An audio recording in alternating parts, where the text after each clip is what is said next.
you know what, weirdly, I do this all the time, and yet still the nerves, it's natural, isn't it? What does pressure do to us? It messes our brain. Why are we doing stuff? What are we doing? Good afternoon, everybody. So you all know me. You know me. I'm Dan. I'm Dan Temple. Why am I here? Not just to try and keep you on time, because I didn't do that very well either. So what I'm here to do today is a little bit about me, my background.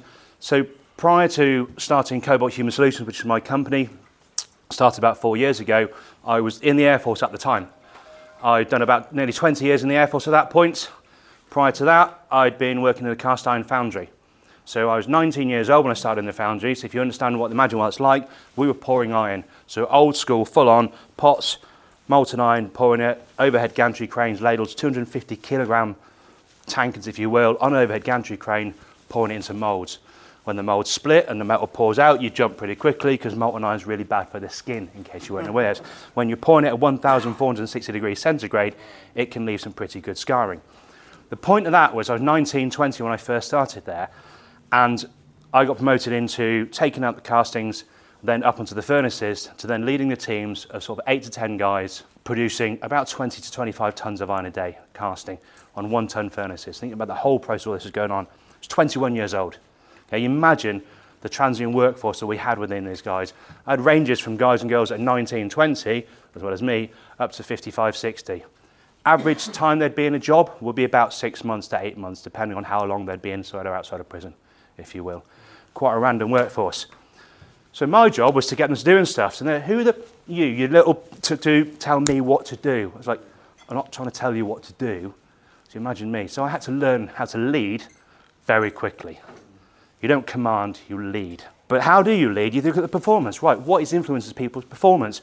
Why are they doing what they do? And that's something I learned throughout my career in the Air Force, as Tom alluded to. A couple of helicopters crashes here and there, one here in the UK, a couple out in Afghanistan, and we'll go on to that shortly. Why do you care about that? Because actually, when you get back to the human element, Cobalt Human Solutions is about that, is recognizing we are the humans. We are the... Homer Simpson talks about the alcohol, the cause and the solution of all of life's problems. Well, we look at it as humans, we are the cause and the solution of all of business problems. And that's what we're going to talk to you about today. So we'll look at the real challenges behind performance. So what is happening within your workspace, but actually from the context of an operational Chinook squadron. Anyone any ideas where that picture is? That's me taking a photograph. The view from my office. That was 2008. Any ideas? Afghanistan?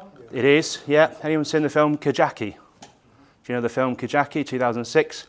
Extracting a casualty from the minefield.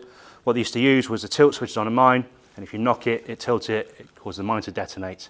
And we had casualties. A load of parachute regiment guys were in there. They were clearing the field before going in. Very apt, fast jet noise. It's not helicopters, it's just noise. One of the guys tripped a mine, so the aircraft went in, and unfortunately in the overhead, what was happening was they were putting parachutes, the Taliban putting parachutes on the tilt switches. From the downdraft, they recognised this would actually trip. So what's happening, the more helicopters going in, that's where this is. This is Kajaki. I said that was the view from my office. That there is the mighty fighting 27 Squadron. I did 10 years, 1 month on 27 Squadron.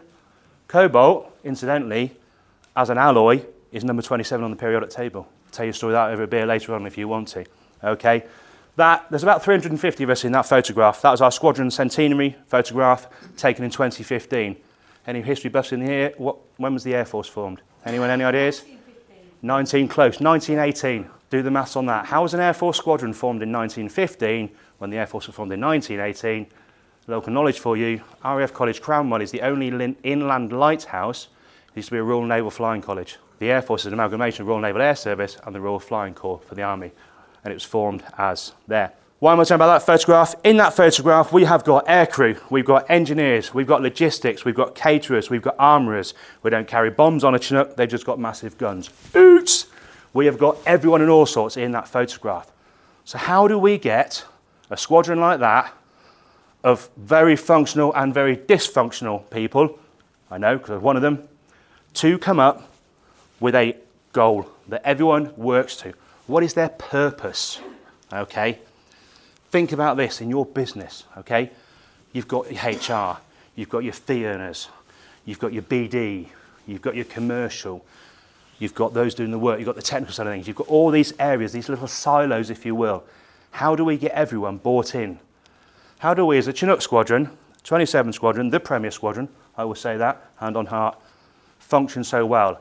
When you've got the bangers over the road, 18 Squadron have done so badly.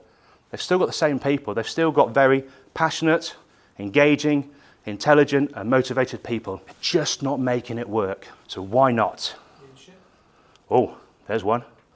Yeah, leadership, vision, like them. Go on, give us some ideas, yeah? Camaraderie, like that. What else have we got? Teamwork, yeah. Communication, what about it? People need to know where they're going and what they're doing. Yeah, effective, isn't it? We talk about communication. Well, we need to communicate better. If you want, I'll sell you a training package of £2,000. At the end of the day, what have you learned? We learned to communicate better. Well done, okay. Doesn't work. Yeah, there are many facets to it. So what I've come up with is the 4 Ps Tom talked about there, the 4 Ps of performance, organisational performance. We work as individuals.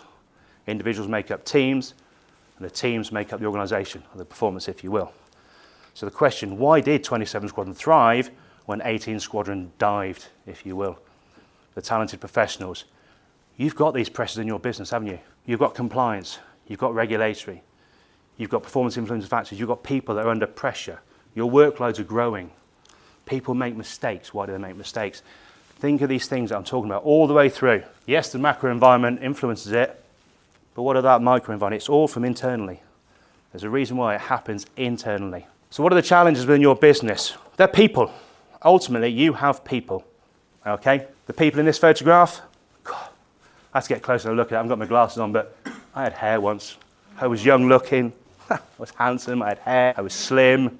Yeah, it was a while ago. Okay, that was 2008, actually, that was. There's 4 of us as a crew operating, putting Polish Special Forces onto the top of a mountainside. We launched at 4 o'clock in the morning to get them on. There was us, another aircraft, and then we extracted them about 6 o'clock in the evening. They'd spent the whole day out there. These guys, I mean, I'm at the back. I'm fairly tall, 6'2". These guys alongside me, see the ones with the big, massive beards, about twice the size of me. That's just pure solid muscle, these guys, lunatics. All of us have got different roles, different responsibilities, okay? We do things in different ways, so we've got our purpose. We knew what we were doing, we knew why we were doing it. We've got our roles and responsibilities, our parameters, if you will. We know what we're doing. We've got our process and procedures. We know how to do it. And then you've got the people that make up the team. But what's impacting these? You've got compliance, okay? This might be at war. That doesn't mean to say all the bets are off. We still have regulations. We still have the UN Charter of Human Rights. We still have rules of engagement. We cannot just go rogue, despite what you're seeing in the papers currently about certain forces at the moment, okay? You've got that. Think back to the UK, we're even more stringent. Flying in the UK is very, very challenging because of regulations, compliance. The aviation industry is very, very compliant. You think your world is challenging. You try getting helicopters to the ground. Good luck with that one, okay? It's challenging. But what's happening with it? Why is it? What are those compliances? What are those challenges causing to us? Yeah, the constant changes in those regulations. They're always changing, aren't they? You think, imagine your world. You've got things to comply to, and then there's a change. There's another change. How do you deal with that change? What happens then? But it leads to uncertainty. It's leading to an increased workload. Look at the administrative pressures, that you've got all the time. Yeah? Who can switch off? Who wears a smartwatch? Put your hand up if you wear a smartwatch. Okay? I don't. Absolutely not. Very vociferous no. Sir, do you mind me asking why? You're adamant against it, or? Don't wear a watch. You don't wear a watch? Excellent. Time is a concept. That's it, exactly. We talk about VUCA. Have you heard of VUCA? V-U-C-A. Okay, a VUCA word. Volatile, uncertain, complex, and ambiguous. Yeah, you hear this expression quite a lot. Sorry, again, sorry? Do you know, very quickly, I'm going to go off track here. I can say this now. So Neil was here on, Neil Denny, bless him. Fantastic guy, real nice guy. When Tom and I first did the conference 2 years ago, and we joked about it, he introduced me to Neil, and he said he's one of the best family lawyers around. Tom said, if Charlotte and I ever divorce, he said, I'm going to get Neil involved. And I went, I bet I'll use him before you. And we joked about it. And I said, by the way, Charlotte's already booked him, so you're screwed anyway. I actually engaged the services of Neil last year. So there he goes, a little one for you, and he's good at what he does, let's just say there. Moving on. Yeah, that compliance, that constant, I talked about VUCA, V-U-C-A, but there's a H on it. People don't talk about VUCA with a H. Hyper-connected. It's probably the one that impacts us more than anything, isn't it? We're always on, we're always switched in, there's always something going on. The estate planning world, I appreciate that you need that connection, don't you? Because people don't unfortunately die between 9 and 5 without wishing to be a little bit morbid. But you have to. But actually, where are the boundaries? Okay, that's the question for that one. So you've got that.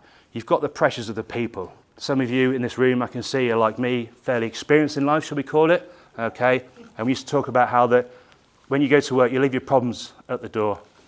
Okay, put those problems in the bin and then you switch into work mode and then you go back in when you go back to your family and your house. That's when you switch off from work. And you get back into your family mode again. Well, you do that, yeah. So you don't burn out, do you? You haven't got constant pressures in your brain all day long thinking about these things. Okay, which then increases the mental health challenge. Construction in the UK currently has the highest suicide rate of any industry in the UK. Followed closely, say again, sorry? Construction, yeah. Farming, that's next, isn't it?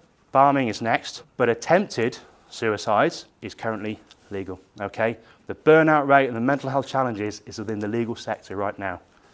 Why? We're talking about the pressures and the burnouts, what's going on, the compliance, the leadership challenges. We talk about pilots in the squadron, in the Air Force, like to be the heroes. Pilots, they don't learn how to be commanders of people. They're commanders of the aircraft. When they get promoted to squadron commanders, they're dealing with 150, 300 people, as you saw. Or station commander, they're dealing with 2,000, 3,000, 4,000 people. They're not leaders, they're commanders. But they're trying to be people. They're not trained in that skill set. Think about fee earners. No disrespect for you, you've got your own companies in here. I've spoken to quite a few legal professionals. They're a fee earner. They were like, Dan, I don't deal with people. I don't want to deal with people. I just want to deal with what I need to do. It's called the Peter Principle. Some people use it when you're promoted beyond your talent level or you're promoted to your level of incompetence. Okay? That's great if you're supported. The Peter Principle is not a bad thing. If you're supported, if your teams are supported, when you promote them to leadership, that's good. Develop them, build them, but give them that support. Because what happens, the focus at the top becomes on output. You've now got a goal conflict, haven't you? So these are all the pressures. These are recognizing the challenges that we face within industry, whether it be aviation, whether it be legal, whatever it is. We're looking at the leadership gaps. We're looking at succession planning or failures. We're looking at inefficiency, communication, collaboration. You mentioned that, yeah? The words we talked about. How do we talk to each other? We heard it this morning. The words we use, how does it impact each other? Do we trust each other? Nobody trusts a guy in pink trousers. That's a fact, okay? I've been told that many a time. So clearly I stopped wearing them. I've now got 4 different shades of pink trousers. Okay? Read into that what you will, okay? Communication is key. Effective communication is key. Think about decision making, yeah? How do you go back to communication? How do you talk to each other? Within your office, within your clients. What's the thing? That's the key, isn't it? How we talk to each other, because it's not what they say, it's how they make us feel, yeah? Think about then that decision making process, because ultimately at the end of it all, you've got to make a decision. Whether it's in your business, from a business perspective, how you deal with the clients, that you're making decisions. How hard is it to make a decision? I joked about coming up here, still get a dry mouth, still get sweaty armpits, still get nerves. It's natural. Our inner chimp, if you will, if you know Steve Peters, is going, banging the drum. I went to see the film called The Monkey the other week. I went on a Saturday night on my own, just shits and gigs. Don't do it. Don't go and watch this film called The Monkey, because it's ruined Toy Story for me. You know the monkey that just sits there clapping away. I'm just like now thinking, that's not what he does when he starts speaking. Anyway, don't go and see that. But the pressure, what does it do to you? Your prefrontal cortex is not getting the oxygen. Our decision-making process is flawed at that point because of pressure. Put that into a business context. How do you make the decisions that you make when your brain is not functioning the way it is? I've spoken a couple of times this morning. Very strong on my Stoic philosophy, if you will. Not mine, clearly. I'd like to take credit for it. Heraclitus was never a Stoic philosopher, but he had a lot of beliefs that was taken on. One of the things he talked about, so one of the things he did say was he's responsible for saying, the only constant in this world is change. Yeah? How quick is change? Darwin talks about being the strongest to survive. No, it's those with the most ability, with the most ability to adapt to change. Going back to Heraclitus, he said, no man steps from the river twice. For he is not the same man, and the river is not the same river. What does he mean? If you put your foot in the river and then take it out, you can put it back in 2 seconds, 2 days, or 2 years later. You have changed, and so has the river. If we don't adapt to that change, that increases pressure. What happens when we're under pressure? How do we talk to each other? How do we talk to ourselves when under pressure? that increases the stress upon ourselves, which ultimately impacts our performance. Well, that's great. We've recognised what the real challenges are, because too often we look at the symptoms. So we look at the real challenges. What are the real challenges? We've discussed. But what are the causal factors? What is causing those challenges? Somebody might, when I was working with a business yesterday over in Nottingham, and they said, yeah, we've got communication problems. What you haven't, what you've got is leadership problems, because the leaders weren't communicating effectively, up and down the chain. We think of leaders, we think of everybody else, followers. It's not just up, down, it's sideways, it's meta, it's in, it's out, it's everywhere, okay? We often think about leadership as going down, okay? When it all goes wrong, for us, so I'm going up to Scotland this weekend. I'm going to see a friend I haven't seen. I first met him in 2005 in Cyprus. We spent a good 3 months drinking, working together. Then I met him again randomly in Afghanistan in 2012. I haven't seen him for 7 years. And then I haven't seen him since 2012. He's a Welsh lad, big rugby fan. So I'm going to go and see him up in Aberdeen. And another friend of ours, a mutual friend, Harry used to be on Chinooks with me. Jamie used to be logistics elsewhere. Harry's a Dutch guy. So we've got an Englishman and a Welshman and a Dutchman going to be in an Irish bar in Scotland this weekend watching the rugby. And I tell you what, I can't wait to turn that into a joke, and I hope it's better there. Jamie texted me, this happened July 2012. I said, I saw Jamie 3 months previously out in Afghanistan, but then he'd gone back to Holland where he'd been working at the time. We'd literally just crashed. 150 miles an hour, 80 feet, going through a valley in Wales, and somebody screamed wires, okay? I've had RPG shot at me. I've been sat on the ramp of a Chinook, and RPG's gone between us. And I'm like, from me to Tom apart, and the RPG's gone between us. It missed us, and it missed Playmate, because if I'd hit Playmate, I'd been sat there watching 4 of my very good friends and all the guys and girls in the back of the aircraft blowing up in front of me. Thankfully, it didn't. I've had rounds. That's the last round in Afghanistan. We have the miniguns on the aircraft, all this stuff. The point is, I've been pretty scared in my life. Never been so scared when somebody screamed wires, and I've got my head down, I'm looking out thinking, this is it. This is it. At that 2 to 3 second moment, the aircraft went from 150 miles an hour to about 120 miles an hour in the space of 0.6 seconds. Then another half a second later, we'd gone back up to speed again because the wires had snapped and they'd come right across the nose. Why am I in this picture? Jamie text me. We just crashed. We'd landed the aircraft on the ground. Thankfully, T's and P's, temps and pressures, wobbled it, got them on the ground. I must have been on it would have been about 10 minutes. I was on my 3rd cigarette by that stage. And I get a text message from her saying, are you in Wales? I was like, yeah. What? I haven't spoken to Jamie for. And I get a link from the BBC website. 500 homes without power in Pembrokeshire as RAF Chinook helicopter crashes with unknown members of crew on board. I'm like, that's pretty good. That'll be us then, yeah. Like, blimey. Why? Recognise the causes, but the causal factors, identify. There was an investigation done, clearly. It's £5.5 million worth of damage. And they get a bit upset with things like when we start smashing these up. The point being is what happened. Who touched it last is the equation, isn't it? Who's to blame? Oh, blame, such a delicious emotion. Professor James Reason, who we sadly lost about 4 or 5 weeks ago. Who touched it last? The investigation happened right. It's not who, it's what. What we do at Cobalt is help you recognise what the challenges are, identify the causal factors.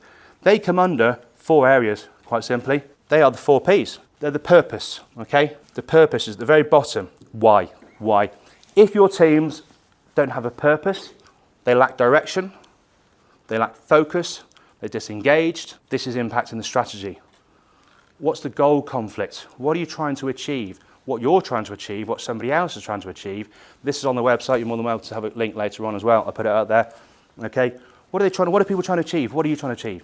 How are people motivated? Intrinsically, extrinsically. Discuss. Yeah? But without that clear purpose, that is a challenge. You can't motivate people. You can only influence their motivation. The next step up, very often we go back, we look at these bits. We say, oh, it's communication, it's this, or it's poor leadership. The decision making is not very good. Well, that's great. At the very top there, you've got the output. That roof is being held up by some very, very crumbly pillars. If people aren't communicating effectively, they're doing that sort of stuff. But the sum of the 6 are holding the roof up. But if those 6 pillars are based on sand, then you're going to struggle. Right down to basic is the purpose. Why? Why are people getting up in bed in the morning? People don't get out of bed with the intent on making a mistake. Then think about the parameters, okay, roles and responsibilities. Do people know what they're doing? Do people in your teams know what they're doing? Do they know what their responsibilities are? What are their swim lanes? Yeah, that's not to say get out of my lane, you're not in mine, blah, blah, blah.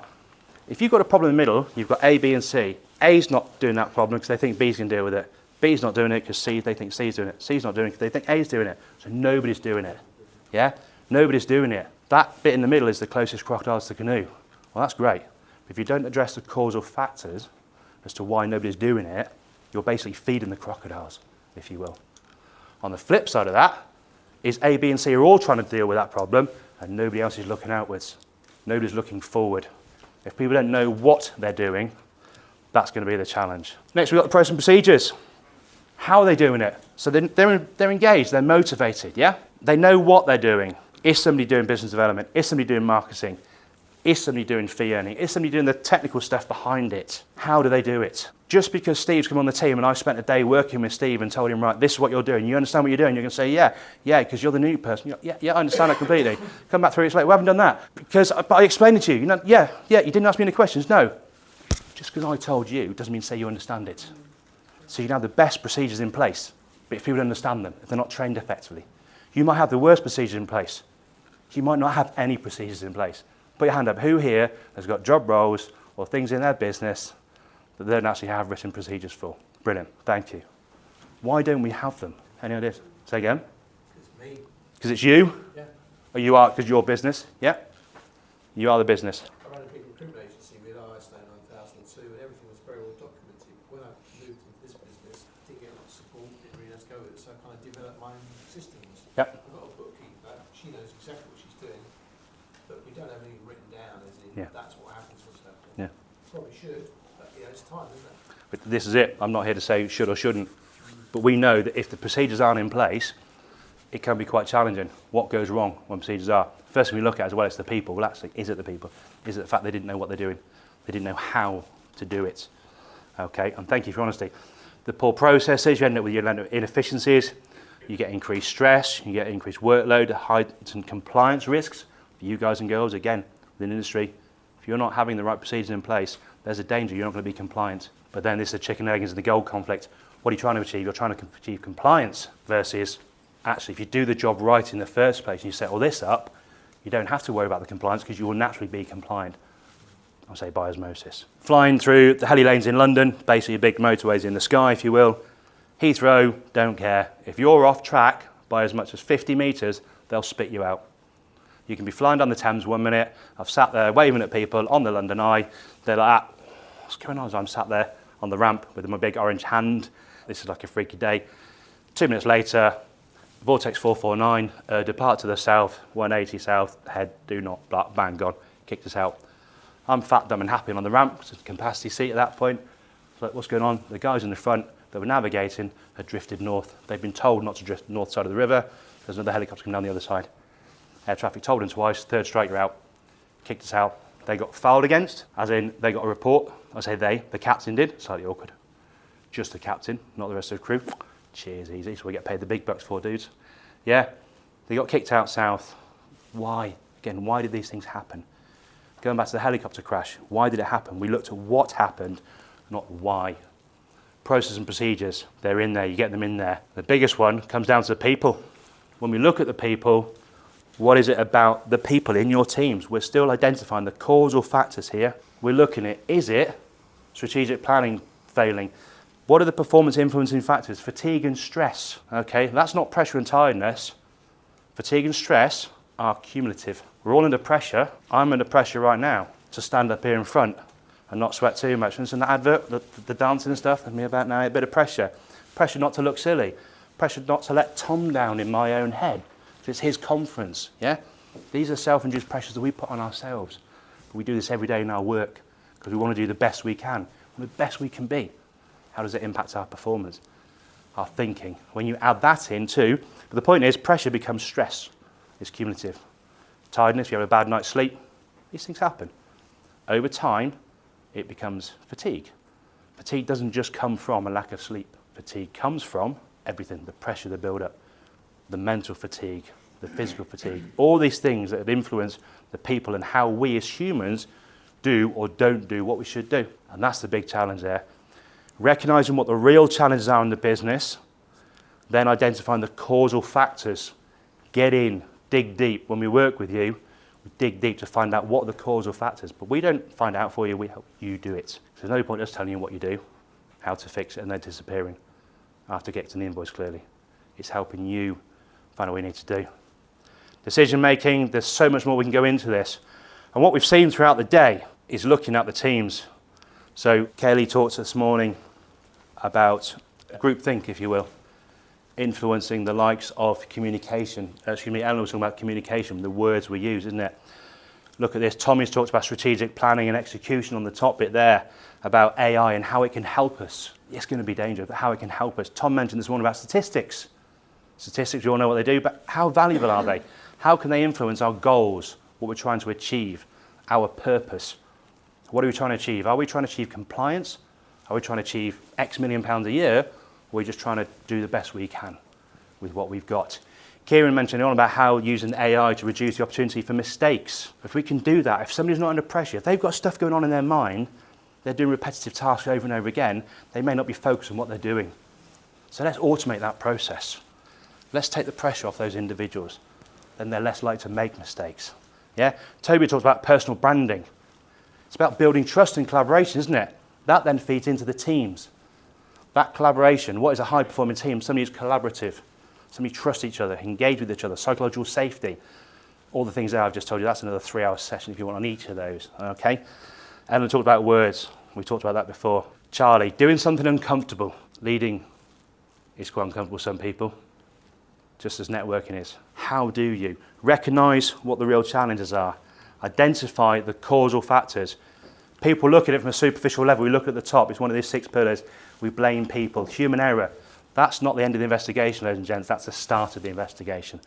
That's then finding out what, not why something happened. There's a so what. Poorly communicated aims, cost money and reputation. This is exactly the same on a squadron. The output's different. The outcome's different. You're thinking, how has he gone from a crashed helicopter to this? Well, hopefully he's seen it's all the same. It's all, okay? The outcome might be different. If we're not talking with each other, people don't know why. What is the vision, the purpose? Are your teams aligned? Are they motivated accordingly? Look at the parameters. Everybody know what they're doing. Accountability versus culpability. 2 very different things. If I'm accountable for something, I'm responsible for it. If it goes wrong, first thing is, right, how do we fix it? Not check your 6. Can I get away with this? Can I sweep under the carpet? Okay? Can we fix it first? Then can we look at what went wrong? Instead of, shit, how do I cover this up? And hope it doesn't come back again, because it will. Then you look at the process and procedures. Do you have the right procedures? Do you have them written down? Do you have them laid down? Why not? That tacit knowledge. When you lose a member of staff, somebody came up with the quote earlier on, was it £26,000 salary, cost £32,000 to replace them? Okay? Look at your advertising costs, your recruitment costs, look at your training costs. What's the cost of the tacit knowledge that that individual has taken from your organisation and business that you've lost? How do you monetize that? Good luck with that one. Okay? Are the procedures in place? Because people are just going to get stressed, they're just going to leave. They might know what the procedures are and then they've left and you're like, bugger, where do we go now? Yeah? Right down to the people. Are they motivated and engaged? Are you covering off all the 6 pillars across the top? So then, what does all that mean? So the real challenge is, whether it's a squadron of Chinooks, whether it's legal sector, whether it's estate planning, doesn't matter if it's M&S, okay? Northern Rock we talked about earlier on, all these things we're panicking, yeah? They're not just external pressures, they come from within, but they can be fixed from within as well. You need to identify what the real cause, the real challenge is, identify the causal factors, and only then you start looking at how to fix the issue. The best solutions, ladies and gents, come from within. The company's called Cobalt Human Solutions for that reason. Until you really ask those difficult, challenging questions and get the right answers, you're just going to keep making mistakes. That is 5 minutes over. I've got 2 questions for you. One straight for you. You cannot change a human, but you can change the conditions that the human operates in, okay? You cannot change the human, you can change the conditions the human operates in. So when you leave here, have a think about what's one change that you can make based on all that you can make it better for your teams and your workforce to give them the best opportunities to not only survive, but thrive for your business.